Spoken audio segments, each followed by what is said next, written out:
Greetings all, this is Rick Levine with your December forecast for December 2020. This is the last month, the ultimate month of 2020, which may be the most intense and craziest year that most of us, maybe all of us, have ever lived through. I don't think any of us at the beginning of this year would have foreseen all the crazy twists and turns and powerful developments of this year. And all I can say is that for a year that has been a bit of a roller coaster ride, a rocket ship launch, the trajectory is not over. We have not arrived, and December will not disappoint.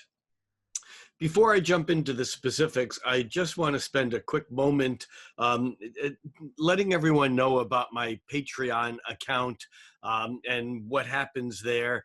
Many of you are already Patreon subscribers, supporters, and to you, I say thank you very much because you make a lot of this work possible. For those of you who don't know what I'm talking about, Patreon is an online platform that allows creatives, artists, people like me to set up an environment where people like you can support the work that I do and get something in return. Now, many of you watch my monthly updates or my monthly forecasts, and these are distributed free of charge, and there's never any charge for them. There won't be. However, if you want to contribute to these ongoing updates and forecasts using the Patreon platform, you can contribute $1 a month, just as your way of saying thank you for this service that I bring to you.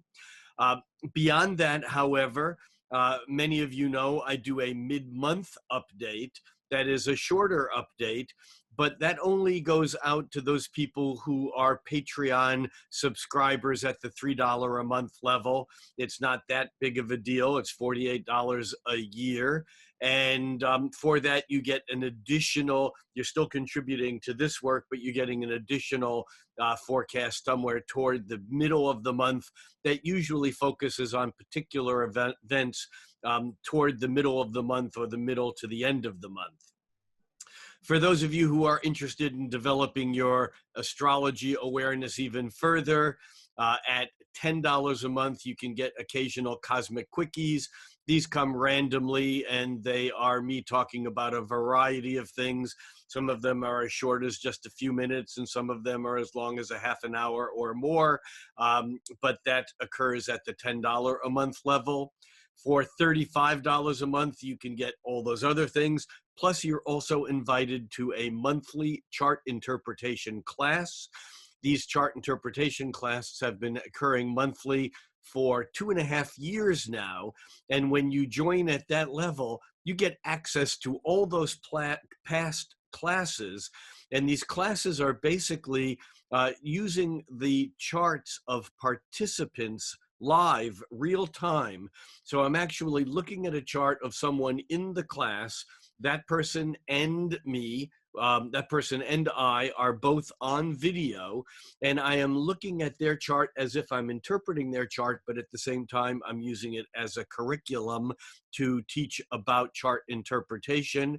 And at that level, you have access to all the previous classes that have occurred also. And then for those of you who are really digging into astrology deeper, there is an apprentice program, and that is limited. If you're interested in becoming an apprentice, you need to send me an email. We need to have a conversation. There are limited openings for that time to time. I keep that group small. We meet online on Zoom a couple of times a month. And of course, you get all the other things that are also in all the other tiers that I've mentioned. That's really all I have to say. That's from the Department of Crass Materialism. That's what keeps me going. I might also mention an aside that I do readings, but many of you have your emails into me and have been waiting for a while.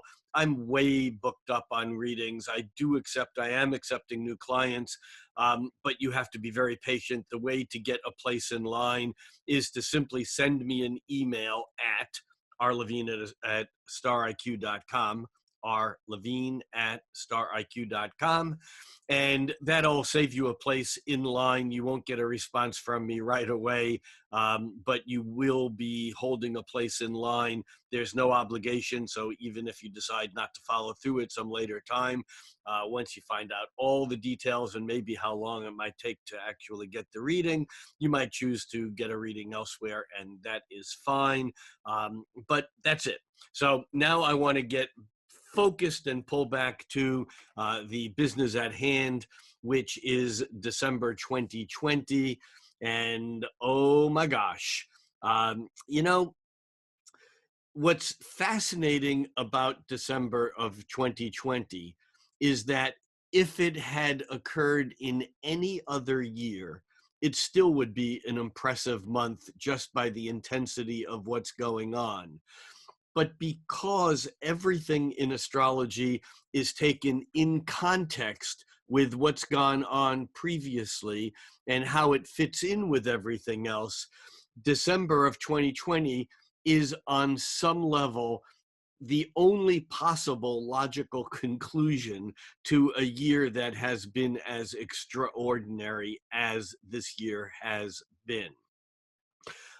Just in a short recap, we began the year back in January of 2020 with the Saturn-Pluto conjunction, which occurred on the same day as the first reported cases of reported mortalities of COVID-19, and the day that the Chinese government released the genome.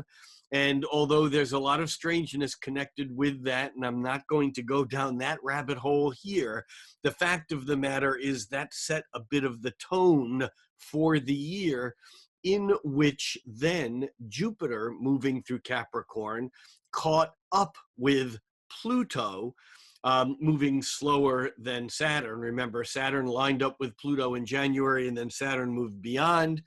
Jupiter caught up with Pluto 3 times, first in April, then the end of June, and then again in just in November.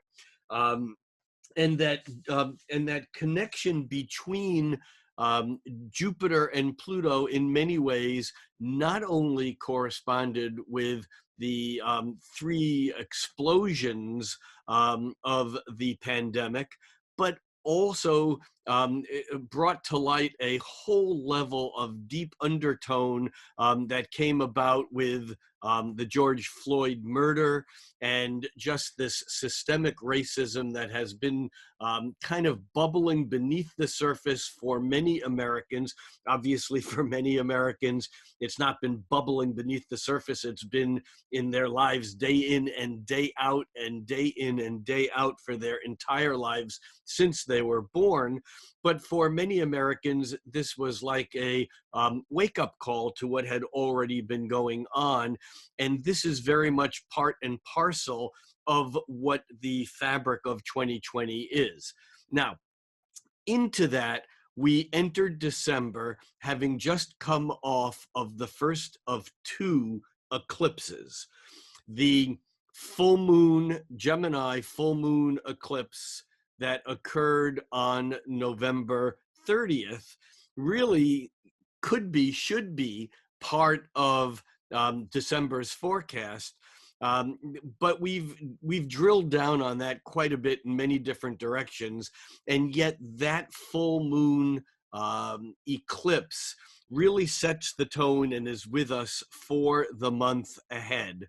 So I'm going to begin the December forecast by taking a quick look at that, and then moving forward through the month, looking at some of the major events for the month, including the solar eclipse that occurs on December 14th at 23 degrees of Sagittarius, and then the next full moon, which occurs at 8 degrees of Cancer.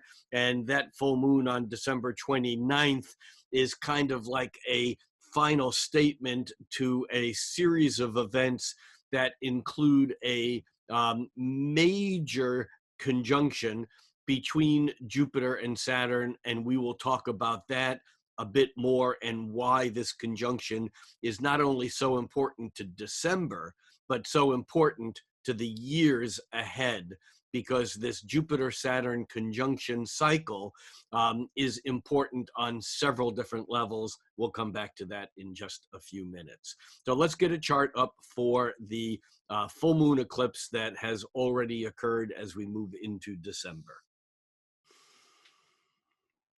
Okay, so here we are looking at the chart for 1:29 a.m. All charts and all times that I give will be West Coast Pacific Standard Time, United States. And at 1:29 a.m. on November 30th, we had a full moon eclipse at 8 degrees of Gemini. The significant thing about this eclipse, there were several things, and again, I'm just going to touch the surface here, but that the Gemini full moon eclipse is an informational eclipse, meaning that Gemini and Sagittarius are both informational signs. Gemini ruled by Mercury, Sagittarius by Jupiter. Mercury is interactive, Jupiter is more one way. It's the energy is going out, it's being published.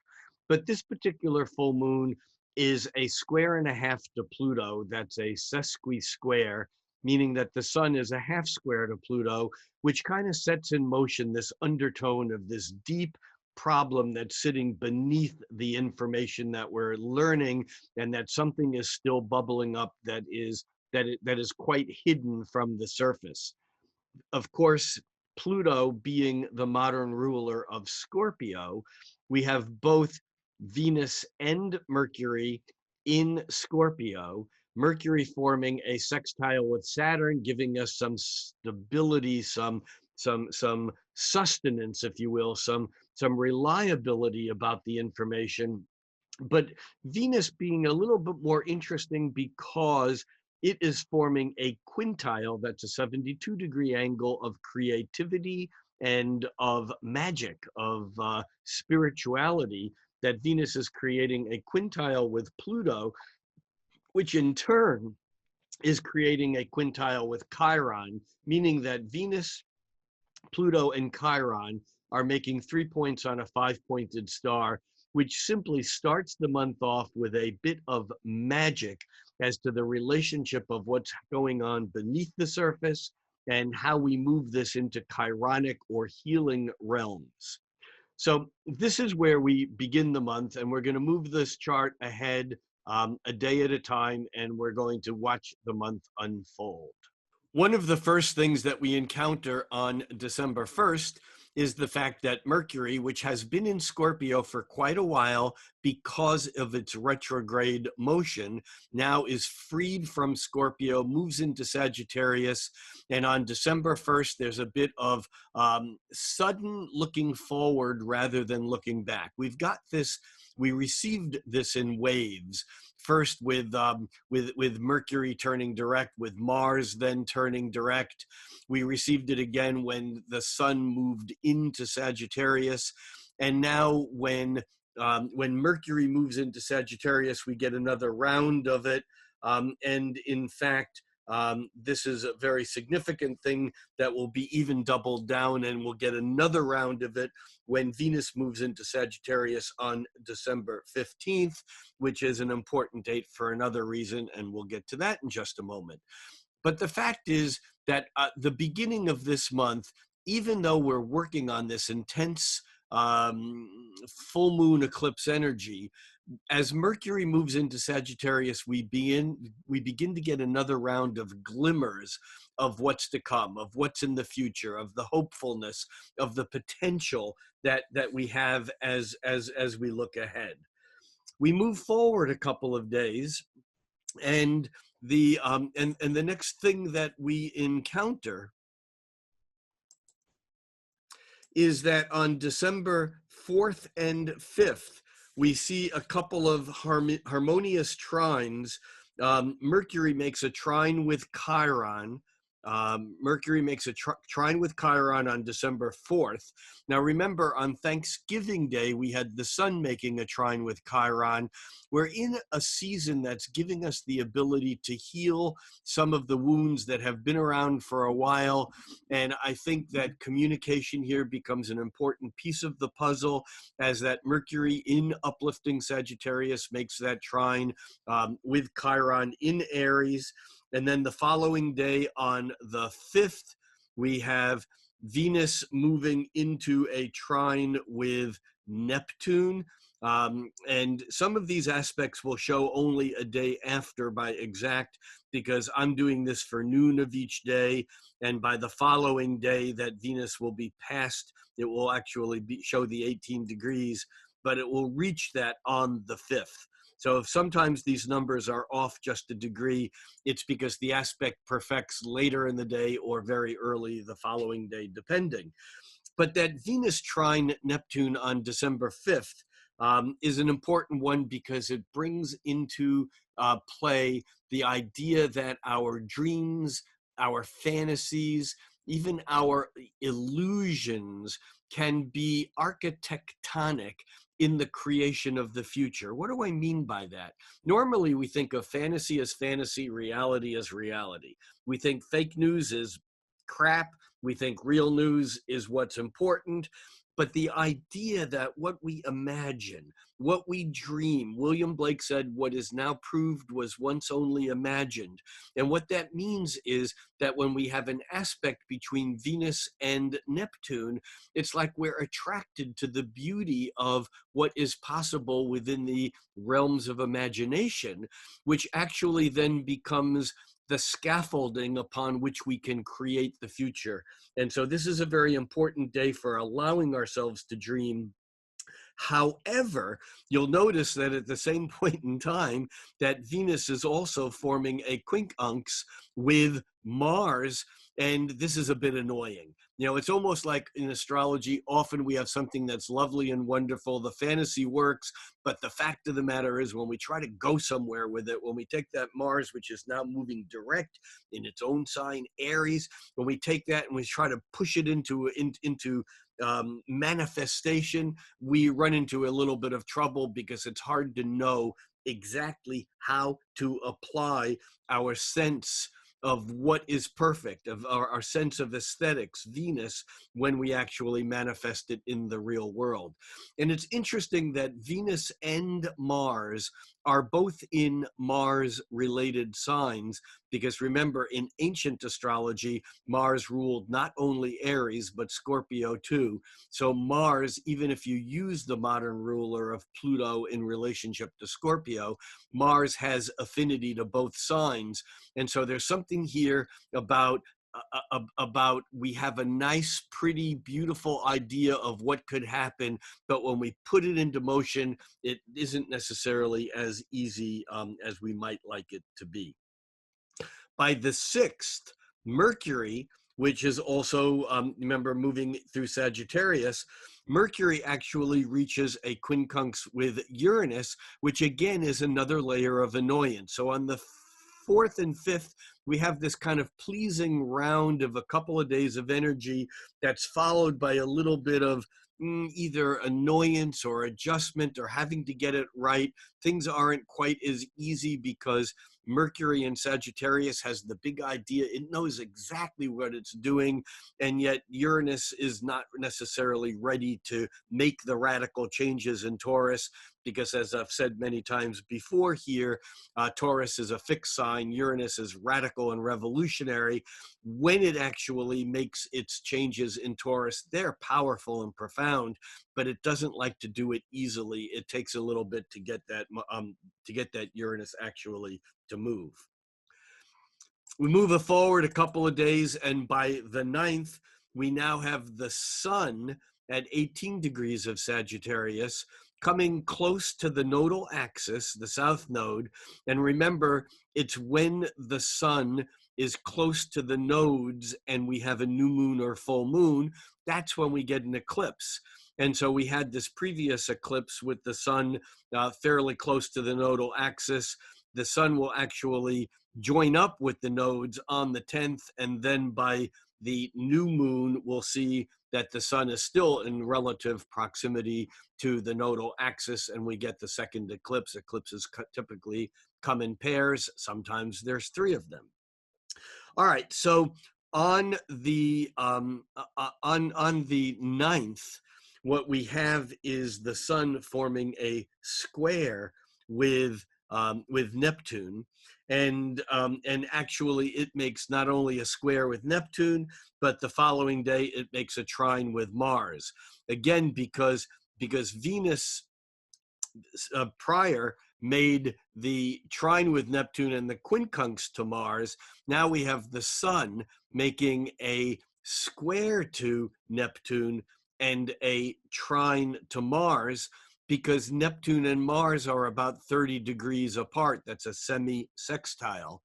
And so what happens is here, the fantasies are no longer working. The sun square to Neptune is about being misled or misleading others. It can be conscious or unconscious, but there's something here about it's difficult to take the fantasy that we had a few days ago and actually incorporate it into the trajectory upon which we believe we're traveling. Now, the thing that makes this peculiar, though, is the fact that by the 10th, that sun, as it lines up with the nodes, also picks up on this trine to Mars, meaning Mars is trining the south node and sextiling the north node. And remember, the nodes are like portals into the future, into the past, that have to do with, let's say, an other dimensionality. They're not necessarily tied to what's obvious and on the surface. But the fact here is that the sun's trine to Mars is giving us a path upon which we can act. This is a known trajectory. We're now heading somewhere, and we're heading there with direction, with intention, with force, and it feels like we're actually moving in that direction. And yet the following day, again, this is, one shifting energy to another. What happens is that as this trine between the sun and Mars passes, there it is, Mars moving past, we can now see Mercury, which is moving rather quickly, now moving into the square to Neptune. And there on the 13th, the Mercury square Neptune is exact. And then by the 14th, the Mercury trine Mars will be exact. So we get a replay of the same energy. And in the midst of that, we get the eclipse. We're going to back up to that in just a moment, because we have the eclipse with the sun at 23 degrees of Sagittarius and the moon there. But I want to first point out that coming into this eclipse, we have Mercury doing kind of like an instant replay on what the sun did as it squared Neptune and trined Mars. Fantasy over, here's where we're going. And now Mercury comes in and hits the same thing. Again, there's a little bit of a either reality check or an awareness of where we've been misled, or even where we might have accidentally misled others. So let's back this up and get the eclipse a little bit closer here. So here we have a chart for the eclipse itself at 8:16 a.m. This is the moment of the new moon. This is the moment of the totality of the solar eclipse at 23 degrees of Sagittarius. And what's important here, and there are several things that are important, but one of the things that's important, of course, is the fact that this eclipse and Mercury are trining Mars. The eclipse is technically a few degrees past the trine to Mars, but because Mercury is coming in right behind it, there's this sense of energetic clarity. This eclipse is actually rather close to the nodal axis. And so, and it's a south node eclipse, meaning that I wouldn't say it's easier, but what it does is it brings up events from the past that need to be cleared. There's a sense here of we're drawn out of this dimension into other dimensions. We actually can step into other worlds, get a view and a perspective, and then come back. And this eclipse, in many ways, is setting up what may be the most important event of December, arguably the most important event of the year, arguably the most important event of the decade, although there are certainly several others in competition. And that is a conjunction between Jupiter and Saturn. That's exact on the day of the solstice on December 21st. And we will get to there in just a moment. But what's significant is that this eclipse is setting up that energy, and that Venus at 28 degrees of Scorpio is sextile the Jupiter-Saturn point. Actually, Jupiter at 28 degrees, Saturn at 29. And so Venus right now pulling into that sextile is actually soothing that energy. It's making it a little bit easier to take. And it's very important because we have not only Venus sextiling the Jupiter-Saturn conjunction, which is exact in the following week, but even here, it's less than a degree of orb, so it's very, very close. It's not partile because it's 28 degrees and actually 57 minutes, and 29 degrees for Saturn and 44 minutes. But it's so close. It's still within 1 degree. And with Venus sextiling it, that's significant. And the fact that Mercury is forming that trine with Mars at the same time, I really think that this softens the hard energy, the potential destructiveness of this eclipse. But remember, the ancients said that with an eclipse, the king must die. In other words, it was the king must die, long live the king. There's a transition of power with eclipses often, and there's a sense that something occurs that creates a deep and long-lasting transition that may take weeks, months, or even years to unfold. And why do I say years? Because into this we have this Jupiter-Saturn conjunction that we'll focus in on more in just a moment. There's something else that's occurring here that's very significant, and that is Chiron, which has been retrograde in Aries, is stationing during this eclipse. It technically turns direct on the 15th, but for all practical purposes, Chiron is stationary. And again, going back through November and even forward, Chiron seems to be at a key point, or it keeps coming up again and again in various other transits. And this has to do with the potential and maybe the need for healing, because right now, more than anything, regardless of what unfolds in the future, the rift, the gulf between different ways of viewing the world, whether we look at it politically, economically, whether we look at it from a standpoint of vaccine, no vaccine, Republican, Democrat, Trump, no Trump, whether we look at it from a standpoint of globalism or individualism, there's so many different ways of looking at it, and the gulfs are so wide that Chiron right now is playing a particularly important role, reminding us that wherever we fall, on whatever extreme polarity we look at, that's less important than finding ways to create common ground so that we can, in fact, move forward. Let's move this now from the 14th, the day of the eclipse, to the 15th. And now we have the moon having moved into Capricorn, and we can see both Jupiter and Saturn are at the last degree of Capricorn. This is incredibly important because what's going to happen over the ensuing days is Saturn, in its 30-year, 29-and-a-half-year cycle, Saturn will be leaving Capricorn, where the action has been since the beginning of this year, with the Saturn-Pluto conjunction, with the Jupiter-Pluto conjunctions, with the South Node, with the original lineup at the beginning of the year of the Sun and the Moon and Mercury and Jupiter and Saturn, and the nodal axis, all in Capricorn.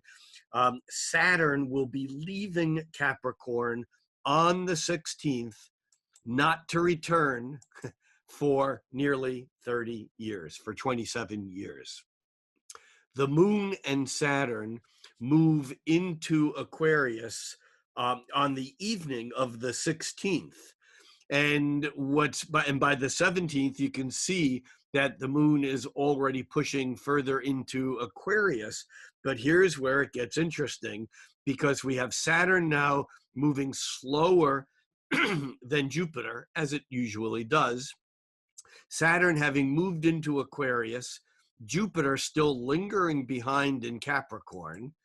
Then on the 19th, we have Jupiter moving into Capricorn. This is only showing the degrees, but the Jupiter is at 0 degrees of Capricorn, 0, 0, and and it's not quite caught up to Saturn, but that Jupiter will catch up to Saturn on the 21st.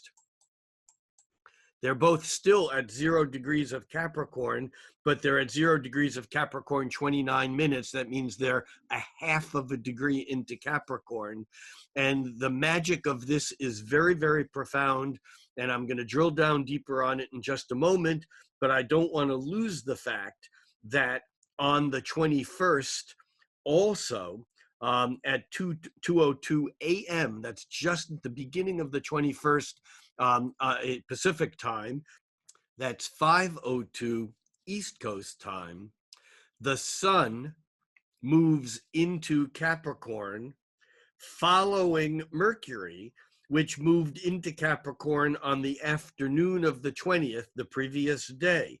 So we have Mercury having moved into Capricorn and the sun moving into Capricorn. In fact, Mercury lined up with the sun on the 19th, and this is all like a mixture of events with Saturn moving into Aquarius, Jupiter moving into Aquarius, the sun moving into Capricorn. That's the winter solstice.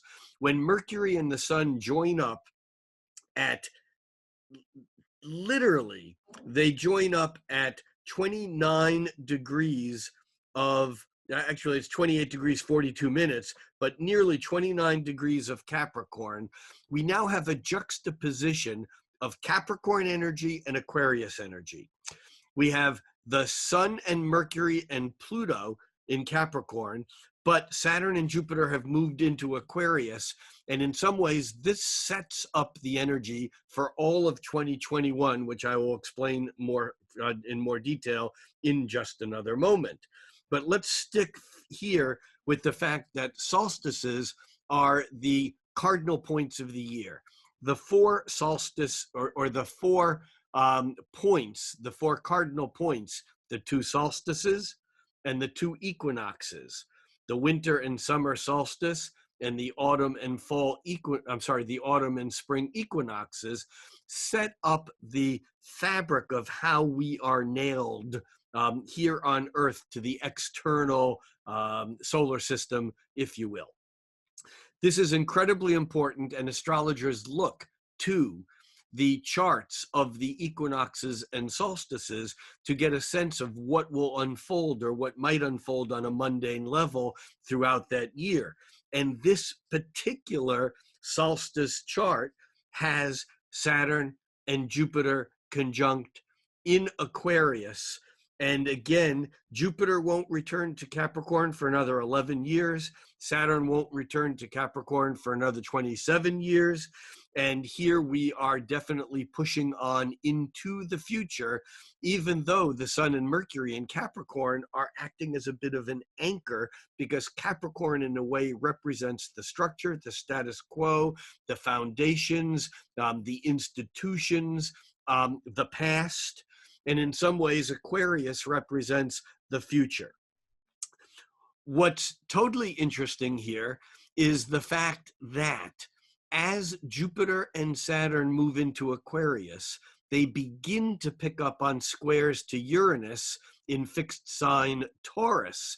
And we'll be talking more about this throughout 2021 and even into 2022, because Jupiter makes that square to Uranus pretty quickly. Saturn lingers behind. It actually makes that square 3 times in 2021 and approaches it very closely without repeating it fully in 2022. But here's the deal. Uranus is the modern ruler of Aquarius. Saturn is the ruler of Capricorn, but also the traditional ruler of Aquarius. We have Saturn and Jupiter kind of coming together, Jupiter being a Sagittarian expansive energy, Saturn being a Capricornian constructive and constrictive energy. Saturn and Jupiter have been all year in Capricorn. And now as they move into Aquarius, they begin to make this square with Uranus, and we begin to see a deeper conflict unfolding. It's no longer about the pressure on the institutions. That's Saturn in Capricorn. It's no longer about seeing the potential for growth and the possibilities if we can change the structure of the status quo. That would be Jupiter in Capricorn. And Jupiter has a hard time in Capricorn because it's restrained by Saturn's rulership of Capricorn. But as Jupiter and Saturn move into Aquarius and they square Uranus, we begin to see the setup for 2021 and into 2022. And that becomes the dynamic between the old Capricorn and the new Aquarius.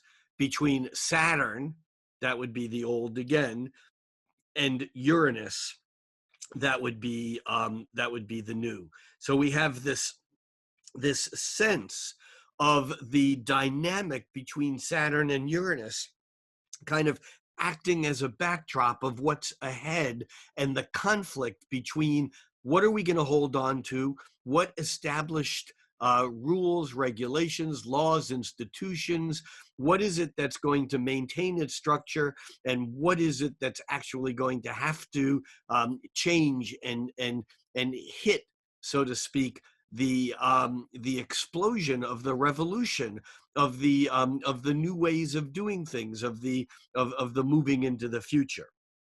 Now, two further things about the Saturn-Jupiter conjunction in that cycle. This is a cycle that the ancients called the Grand Conjunction. It occurs every 20 years.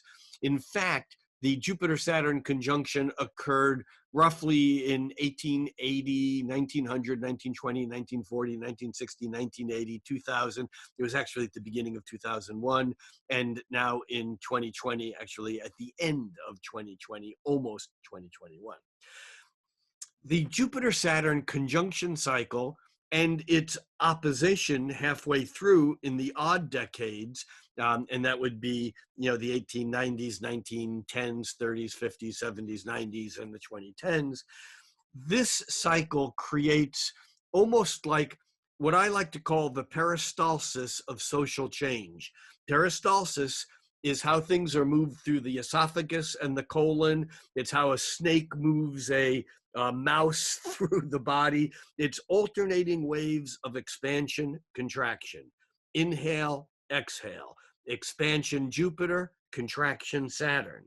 And when Jupiter and Saturn are functioning together, this is how biologically things are moved forward. And it's this expansion, contraction that we see, and it's not about politics per se. it's about cultural expression, the expansion of the 20s, the roaring 20s, the contraction of the 30s, the depression of the 30s, the expansion of the 40s, the World War and the globalization that began to occur, the retraction from that and the contraction of the 50s, the expansion of the crazy psychedelic 60s, the silent 70s, the 80s, which again was an expansion, even though politically we were in certainly a Reagan phase, there was still a cultural expansion. The 90s, the contraction, the 2000s expansion, the last decade, again, contraction, and now we come into this new Jupiter-Saturn phase. So we could do, and many astrologers have done, complete deep dives just into the Jupiter-Saturn conjunction cycle. It's a fascinating thing to see and how it plays out in worldwide events and mundane events. But there's another layer of significance here, and it was Johannes Kepler, the astrologer and the person who's considered to be the father of modern astronomy because he figured out the laws of planetary motion. Johannes Kepler actually calculated the Jupiter-Saturn conjunction cycle and realized that it occurred each 20 years, it occurred about 120 some odd degrees from where it occurred last time. Now, those of you who are well-versed in astrology, you know that the 120-degree angle is a trine. Trines occur in the same element. And what Kepler discovered was that for 200 years, the Jupiter-Saturn conjunction occurred in the same element. Then it occurred in a new element. Then it occurred back in what the same element was again, kind of like a retrograde.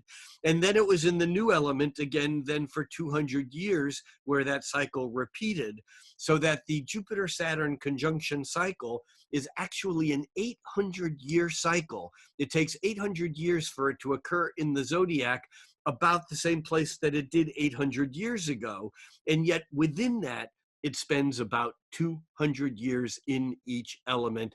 And here's what's important. For the last 200 years, Jupiter and Saturn have been conjoining in Earth signs. In 1980, that conjunction occurred in an air sign. And then in 2000, it was back in an Earth sign in Taurus. And now it is in an air sign again, where it will be for the next 200 years. There are many people who are saying this is the beginning of the age of Aquarius. That's another rabbit hole. I will do a cosmic quickie for those of you who are patrons that really dig into this whole age of Aquarius thing and shed some light on it. This is not the beginning of the age of Aquarius, although there is probably a several hundred-year transition point between the ages. But the fact of the matter is that these are resonance. These are kind of like, what's the word in radio? They're like harmonics.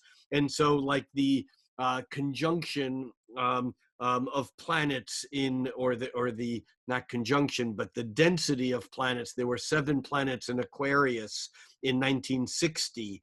1962, February of 62, there was an age of Aquarius energy there. And this may have some of that, but it's not the age of Aquarius. Ages in astrology are something different. And like I said, I will address that elsewhere.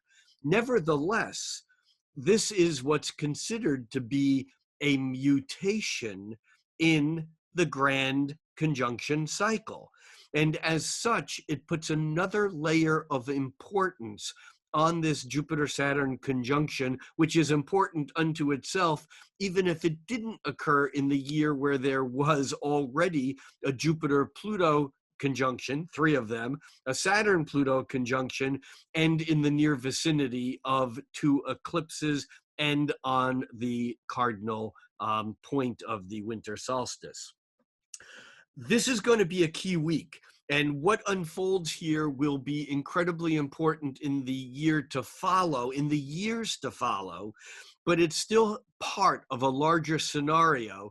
And I just want to point out here before we move forward that Mars at 23 degrees of Aries is also coming into a square with Pluto that's exact on the 23rd. And the reason why this is significant is that Mars, having moved direct through Aries, then retrograde, and now moving direct again, Mars isn't moving very fast yet, so it's not making very many aspects.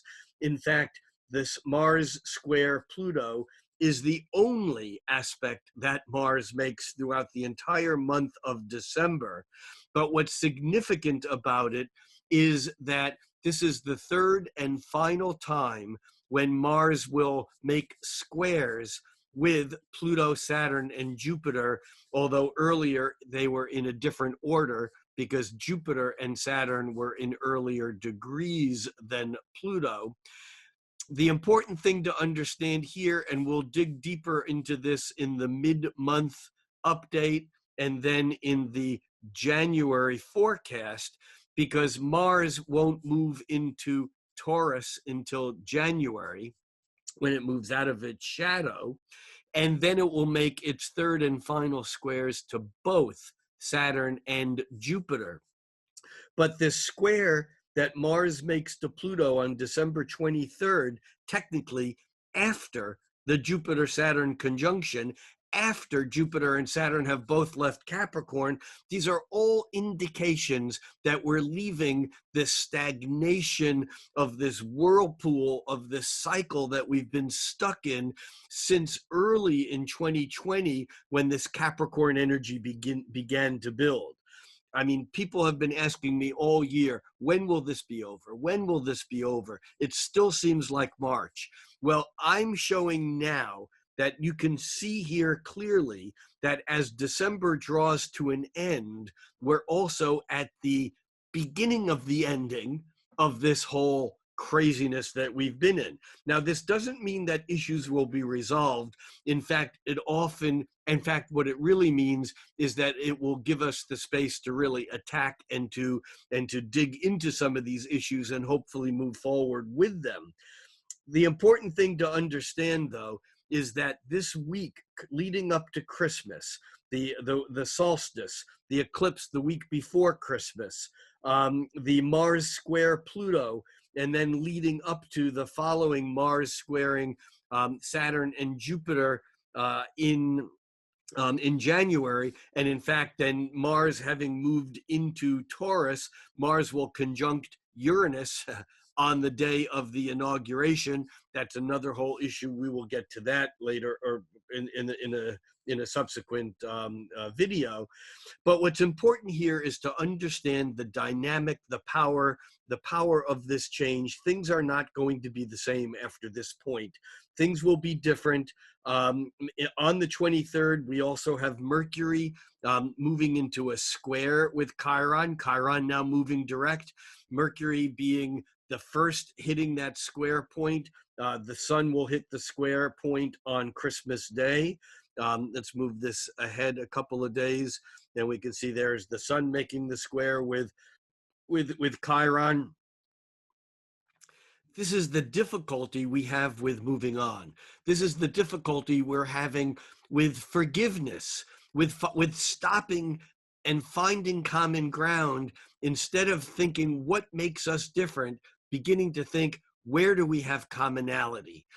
It's been said that all it will take would be a full disclosure by the US government about all of the alien contacts that we've had over the years, all of the interactions going back to the 1940s, Project Blue Book, the Condon Report. All it would take would be us understanding that it doesn't matter how different we think we here are on Earth, that when it comes to looking at us compared to some sort of extraterrestrial intelligence, all of a sudden we're a lot closer than we thought we were. Now, I'm not saying that'll happen. I'm not even trying to sell anyone on the idea of extraterrestrial intelligence, although I think it's pretty silly to think that doesn't exist. That's another rabbit hole we're not going down. The point here is that we still, as humans, have difficulty finding that commonality when we've been so trained to think about what is different. That whole thing of I am not like you and therefore I don't like you, therefore you are wrong and I am right. And this is really what we're digging into as we move closer and closer to the end of this year and on through 2021 and 2022. Now, we get a boost from the fact that as the sun moves past that square, past the square to Chiron, just like other planets earlier were making aspects to Chiron and then to Uranus, the sun's square to Chiron and actually Mercury's square to Chiron will both end up being trines to Uranus. So Mercury, having made a square to Chiron on the 23rd, Mercury makes a trine to Uranus on the 24th. That Mercury trine Uranus, while the moon is moving through Taurus, lining up with Uranus, this is like an intellectual breakthrough. This is like no matter how stuck we thought we were, we get to actually move in some new direction. This is exciting. This is revolutionary. This is innovative. This is futuristic. And the sun right behind that first hits that speed bump with its square to Chiron on the 25th. And then by the 27th, the sun is now making that trine to Uranus that again has to do with this innovative futuristic thinking. And that leads us right into the full moon, the moon still on the 27th in Gemini, the moon though moving forward and the moon actually reaching the full moon point on December 29th. The important thing about this full moon as a fruition point is that we've now are moving into a new territory. Again, the culmination here is the moon in Cancer is emotional. There's a domesticity involved that says, this is about me protecting what I have, what is close to me, in light of what I know the structures are externally, the structures being the sun and Mercury, and still Pluto in Capricorn. Remember, even though we've largely moved the faster moving planets now, including Jupiter and Saturn, are going to be moving from Capricorn or already moved from Capricorn into Aquarius, Pluto hangs back in Capricorn for another 4 years. It'll be around the next presidential election that we're actually dealing with the finality of Pluto's deconstruction of the foundations of the institutions. Even though we're now looking ahead, we're building the new. In Aquarius, we're looking ahead, but Pluto still has some work to do with deconstructing. It's calling in the Roto-Rooter and getting rid of whatever it takes to empty out the problems that had still been existing in the old structures. And so however that flows, Pluto isn't quite done yet. This full moon acknowledges that, and at the same time, it's looking forward. This full moon is square Chiron, even though it's just after the square, because we talked about that, but it's also, this full moon is also hitting a sextile to Uranus, and so we're getting that ability to look forward, to see what's ahead. And we have one other piece in this puzzle, and that is that Venus makes a square with Neptune. Venus's square with Neptune is exact early in the morning on the 30th, but for all practical purposes, we can look at the 29th and we can still see that Venus is just coming into that square with Neptune. And again, I think this is a bit of clearing the air. It's the dealing with the illusions, the delusions. It's the fact that fantasies are not working and we need to let go of what we thought was illusion and fantasy and move ahead. That Venus is also lining up with the South Node. And so there's a bit of a pull here back to the, wouldn't it be nice if we could just settle back into our illusions and our fantasies?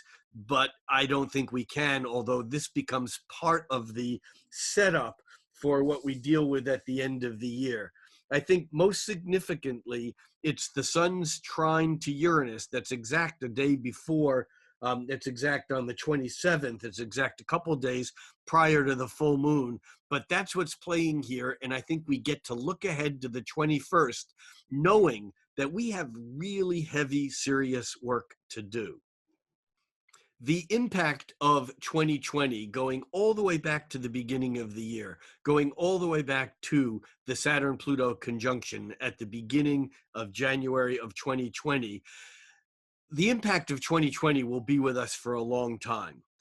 But as we push into 2021, we will quickly realize that 2020 is an event in the past and that we're moving into a new territory.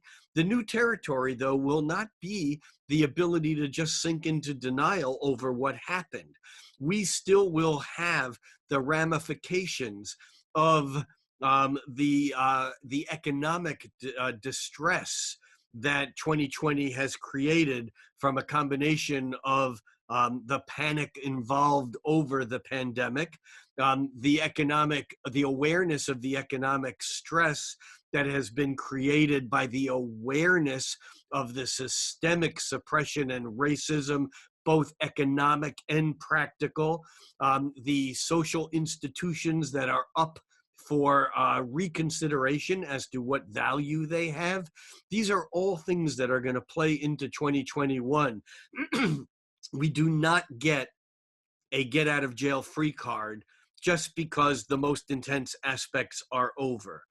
The waves that have been set into motion by the Saturn-Pluto and the Jupiter-Pluto conjunctions, and now the Jupiter-Saturn conjunctions, these waves will have ramifications that will ripple through quantum pond. It's like we've touched our toes into the pond, and the ripples are going out and they're going to come back and out and back, and the waves are going to build and they're going to create all kinds of interference patterns.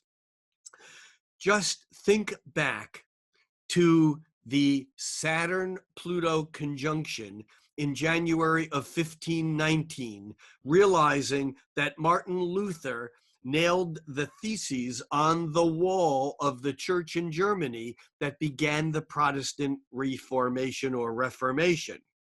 Now, had you been living then, you might not have known about this event unless you were living locally and you knew what was unfolding.